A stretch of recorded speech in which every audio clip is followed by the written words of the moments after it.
What is the toughest conversation you've ever had to have with someone? Translating from my father at his last chemo meeting, the cancer has spread, they're stopping chemo. I was a teen. That's not fair, and I'm sorry you had to do that. I work in healthcare, and it's drilled into us that we need to call interpreters, and minor family members are never an option. Kids of parents that don't speak or understand English well are just so conditioned to translate from such a young age at the grocery store, restaurants, etc. It's such a big job, and is terrifying for little kids to discuss OLIs or phone bills or whatever. We shouldn't normalize that burden, and especially not in healthcare. When I hear of this happening, I think it's just a person's true colors. Her immediate blame places her on my shit person list that I wouldn't give the time of day to. Moment of grief or not, if that's how she handles herself there, any real stress in her life will be handled similarly. I watched this happen at a funeral. A friend's husband committed suicide. She was devastated. They had a young girl just under 2. His suicide note said he couldn't handle the stress of his life anymore. His entire family then blamed her at the funeral, in front of everyone else there. She was crushed. She took her little girl and ran out. The guy's dad was trying to follow her, calling her a coward. My best friend grabbed him by the arm and told him to shut up. 5 years later, the brother of the guy who committed suicide was drinking at a pool party I was at. I never really liked him or his brother, and even less so after his family blamed the wife. Well, she wasn't allowing their family to see the young girl. The brother is drinking and telling me this, saying she's a terrible person. He says who kills their husband then won't let his family see his daughter? I said I don't know, Dan, but if you say another word I'm breaking your jaw, and you can contemplate that in silence. Because young guys drinking. He tried fighting me. I tossed him in the pool and left the party because in reality I didn't want to fight. I saw the dad a couple of years after that at my work, and he came up to talk to me. I think he knew better than to say something about it because he kept his mouth shut. That whole family, all of them, can die in a fire for all I care. The wife needs therapy to this day, 15 years later. So reading your story, I sympathize. I didn't go through it, but I saw someone fall to pieces because of it. /hug. Also, despite all that, she's a great mom and now has another family, and her daughter loves her. I think it's also possible that if it was a one-time statement right after finding out, she isn't necessarily just a shit person who will handle all stress similarly. I've seen lots of examples of people who do amazingly in tons of situations, but then one time, absolutely lose it. Or someone who says something awful in a horrible moment. Of course, I'd like to think I'd never do that, but I have stopped believing you can use one incident to see somebody's true colors, because there are too many other incidents out there where they might have done the opposite. Why are those not showing their true colors? I think it's about how someone handles it after the fact, like if she stuck to her guns about the guy killing her son, or in the situation you describe where it's prolonged and intentional. That's very different. But I've seen way too many people who are otherwise great have one awful moment to think that they are all wretched, or that most of us couldn't have a moment like that ourselves. I think we're more than the worst thing we've ever done or said. It definitely is. I think that we have very little control in the moments right after a shock like that. I remember getting the call that my father had died. I was out with friends and I literally forgot that cabs existed and started freaking out because I thought I had no way to get to where I needed to be other than walking for an hour or more. I barely remember the few hours afterwards, but then in the days after I did okay with all the administrative stuff and was overall calm. Similar story here. My best friend and roommate overdosed and died while I was asleep. Found him around noon the next day, on his back with puke in his mouth, and a strange color to his skin. Of course I called 911, but I knew he was gone. He had been sober for 5 years, relapsed and died all within 48 hours. He was the only child. I went to his mom's house as I felt it would be better to have the conversation in person. Hands down the most fucked up thing I have had to do in my life. You could literally see the life drain out of her. We just cried and held each other for what seemed like hours. We stay in contact. She's slowly getting better years later. Worst part was after telling his mom was having to go tell his long-term girlfriend who he was planning and proposing to, stay the hell away from drugs people. You're making assumptions that it was not vital op needed to work. What if there absolutely positively had to be a manager there for the safety of others and the other managers were away? What if this was op's business and all the managers were unavailable, yet losing the day would cost him greatly? Or, on the other hand, what if op is just very dedicated to his employment?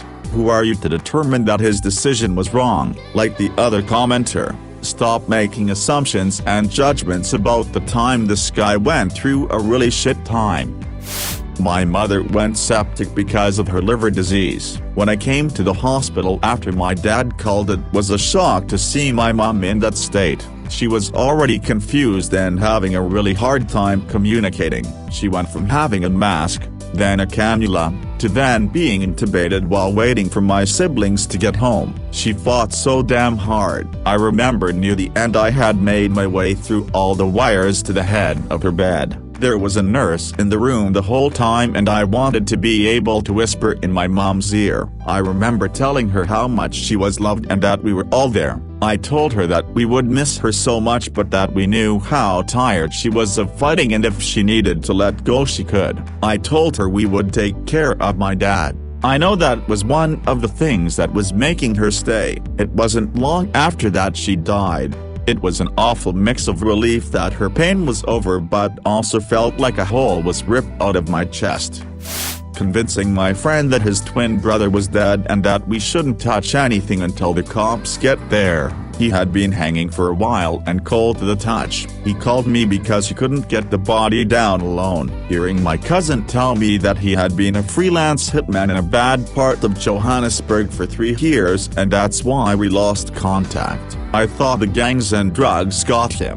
He set the record straight that he only worked for money and no one else and that he was done with it because he had his first son.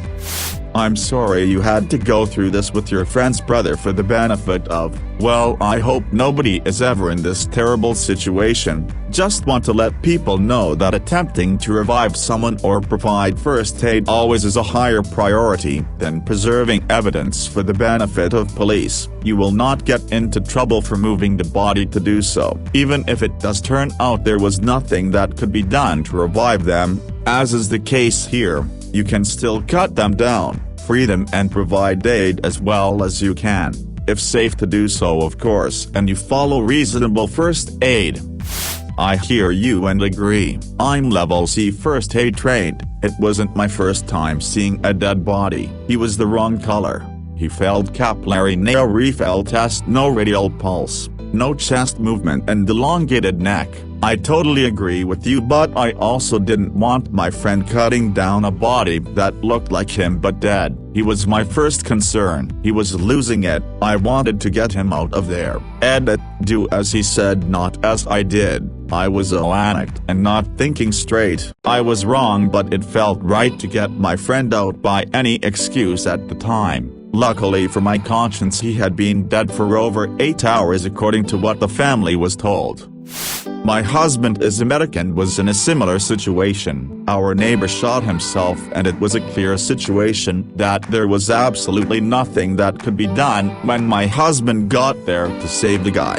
He was in pieces really, but the guy's girlfriend and her toddler and another neighbor that ran over were all panicking. When he got there, he looked the guy over, realized there was nothing that he could do short of scrapping organs off the wall, and then immediately took charge of the situation, telling the neighbor lady to try and soothe the child and make sure she doesn't see her dad. My husband started taking care of the woman who was going into shock. There's something to be said for dragging a scene too. If the person is dead, they're dead.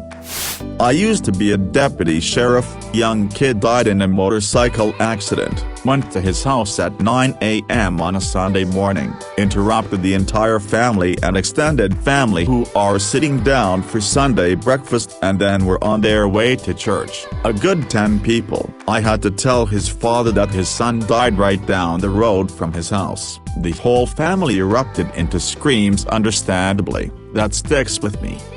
I worked in news for a bit, and there was this mentally unstable lady who thought the power company was coming to kick her out. They were coming to fix the transformer, and she ended up in a standoff with the police. She had scared the guy off with a shotgun. I roll up in the middle of the standoff.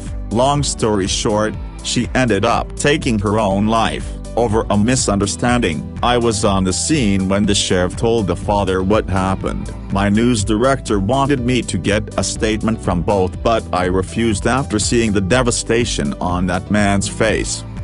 Thank you for refusing. Those statements irritate me. They aren't even good media. Every single person I've ever sat near while watching a news story has the same reaction. OMG, how do you think they feel? There aren't many traumatic situations where the person involved has anything unique to convey to the audience, and I doubt the news director would be interested in keeping anything unexpected. Nah, we hated that house and all of our possessions. Scorn. Insurance is gonna cover it. Is never gonna be the intro for tornado coverage. Someone's kid died. Let's all assume they are devastated with making them verbalize it.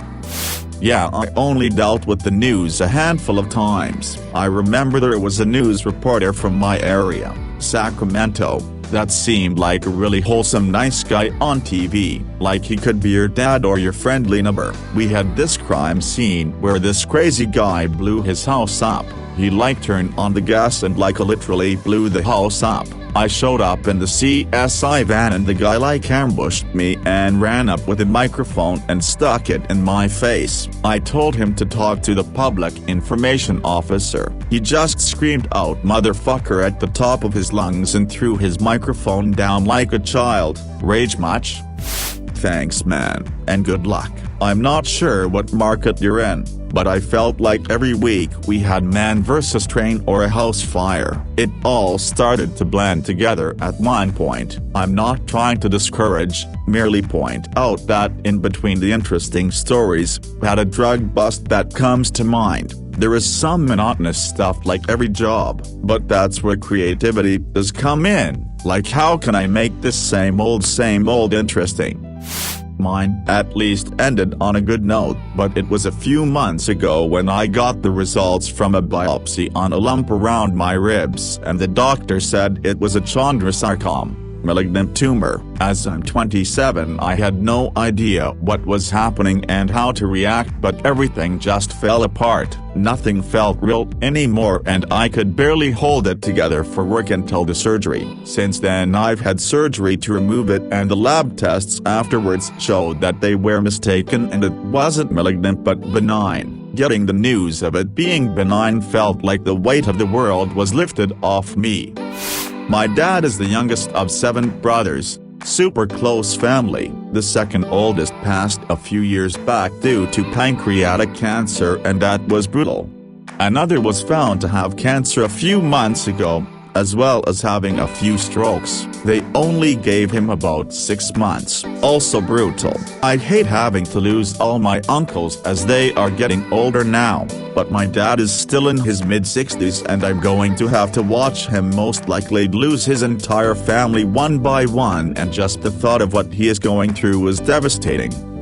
No, because I said his dad took too much. It was the less of the evils I could have said. Couldn't say dad didn't wake up in case he thought the same thing would happen to him or me, and needed it to be as close to the truth as possible for when the time was right to tell him the truth. He still said I had lied to him. He was 12 and had connected the dots himself and asked me if his dad was a drug addict after seeing one of his friends in the street smacked out his nut. It's hard being the parent that has to pick up the pieces.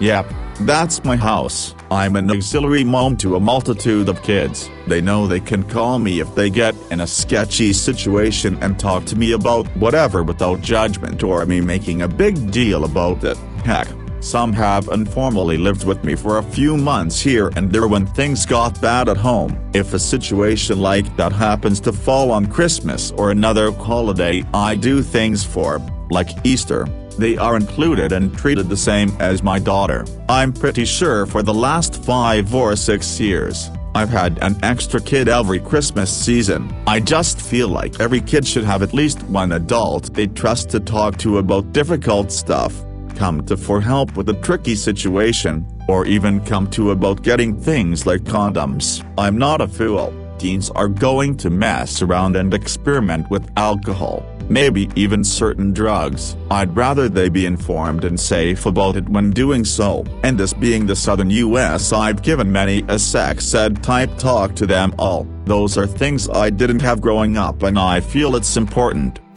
Well, that description the girls gave her was that you blow dry a boy's parts. After stifling a laugh and telling her that at no point should you use a blow dryer on someone else's parts, I told her that when two adults decide they are going to have sex, there are things they do leading up to it that feel good to both people and blowjobs fall into that category. I told her that it was something she didn't really need to be concerned with currently and I would go into the details of that particular act when she was older, but it absolutely didn't involve a blow dryer. Since I was pretty open about most things and didn't give the "I'll tell you when you're older" line very often, she accepted the answer and allowed me to continue taking a bath in peace.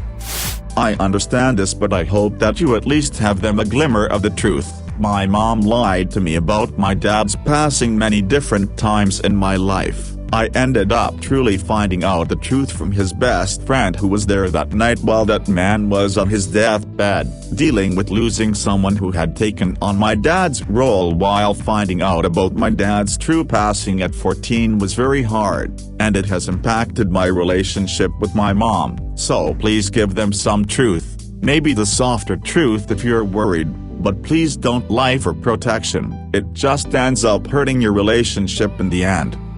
My mom told me that my aunt died in a car accident, but I found out 23 years later it was actually in a murder-suicide done by her husband at the time. I get why she lied at first, but wish she would have been honest by that age because I would have understood everything happening around me as a child so much more. Him being mad that you didn't tell the whole truth. But I think you did everything right, and I think he will understand that much sooner than I was able to understand things. There's no lie though, heroin is self-medication. People usually take harmful substances to make a symptom go away: sadness, depression, stress, pain, psychological or physical, and I always thought it was important that people look at substance abuse as self-medication rather than some ungodly vice. Take my wife. She has a prescription for Vyvanse because she can't cope with the day-to-day of her job without it. Only difference between her and someone abusing Adderall is a doctor moderating her usage. Gently telling my family that I was diagnosed with stage 3 cancer with less than 5% survival chance and that I have already got my affairs in order. Fighting the disease. Resisting is a better word, paled in comparison to seeing everyone I love just break in their helplessness. I was in my early 20s, that was almost 30 years ago. Edit, didn't expect this to blow up. Thanks for the awards, kind strangers. Edit 2, yes, instead of what would be the ultimate play and browse Reddit from the beyond. I'm still alive and in remission. Cancer will return and try to kill me, but I hope I will die naturally of old age before that happens. Edit 3, by popular demand for those who are in similar situation, here is my advice for your dealing with family and friends. Tell them that resisting, enduring and suffering is your task. Their task is to love and support you. There will be brief times between treatments when the poisons doctors pump and you will wear down and you will feel a bit better. And not enough better to worry that the cancer is feeling better too. Use those hours, days to spend with your family, Give them something to do. Food will be a problem, so ask your family to make various different snacks, soups, whatever. Want to sit and watch entire Lotra trilogy extended cut? Ask for it. It's no problem if you fall asleep before Bilbo's birthday party. My friend worked at a pediatric ICU and had to deal with a very similar situation. The child already knew what was going to happen, that nothing could be done, and expressed nothing but remorse and regret. There was nothing they could do and the child passed away fairly quickly. My friend said the sheer weight of the child's regret crushed them for quite a while.